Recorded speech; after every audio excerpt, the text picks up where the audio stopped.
মা, এই নিন, এখানে এ মাসের পুরো খরচের টাকাটাই আছে। আচ্ছা ঠিক আছে বাবা।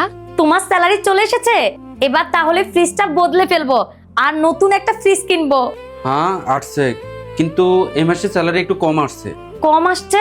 কত টাকা কম আসছে? কত কম আসছে, কত স্যালারি পাই, সেগুলোকে এখন তোমাকে আমার জবাবদিহি করতে হবে।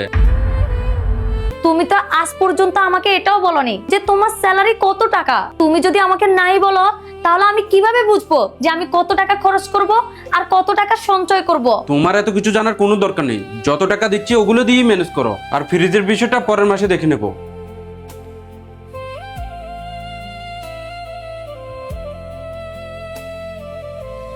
মা, আমি কি বলতেছি শোনেন, আমাদের গ্রামের জমিগুলো বেকার পড়ে আছে। জমিনগুলো যদি বিক্রি করি তাহলে অনায়াসে 2-3 কোটি টাকা বিক্রি করা যাবে। সেগুলো দিয়ে আমরা শহরে বড় একটা ফ্ল্যাট কিনে নেব, আর বাকি টাকাগুলো আপনার নামে ফিক্সড ডিপোজিট করে রাখবো। একদম ঠিক বলেছিস বাবা। ছি মানহা, তুমি এখানে কান পেতে আমাদের কথা শুনতেছো? না না, আমি তো শুধু এখানে এমনিতে আসলাম। তবে আমাকে তো একটু বলো তোমরা টাকা কোথায় ইনভেস্ট করতেছো? সেটা তুমি জেনে কি করবে? তোমার যা কিছু দরকার তা তো সময় মতোই পেয়ে যাচ্ছ।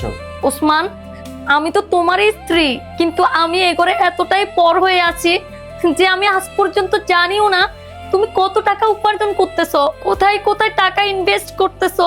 আমার কি এতটুকু জানার অধিকার নেই?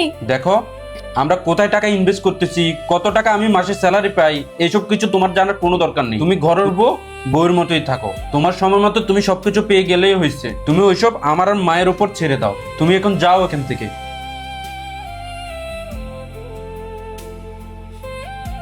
বাবা শুন, বোমা তোকে যতবারই জিজ্ঞেস করুক না কেন, তোর স্যালারির কথা তুই ওকে কখনো বলবি না। বাবা, একটা সংসার ততক্ষণই নিরাপদ থাকে যতক্ষণ একটা পুরুষ টাকা উপার্জন করে, আর সে উপার্জনের কথা বাইরের লোকের সাথে শেয়ার করে না। খবরদার, বোমা কিন্তু বাইরের লোক, তার সামনে এগুলো বলার কোনো দরকার নেই। আর শুন, টাকা আর জমি জামার কথা যত কম মানুষের সামনে বলবে সেগুলো ততই নিরাপদ থাকবে।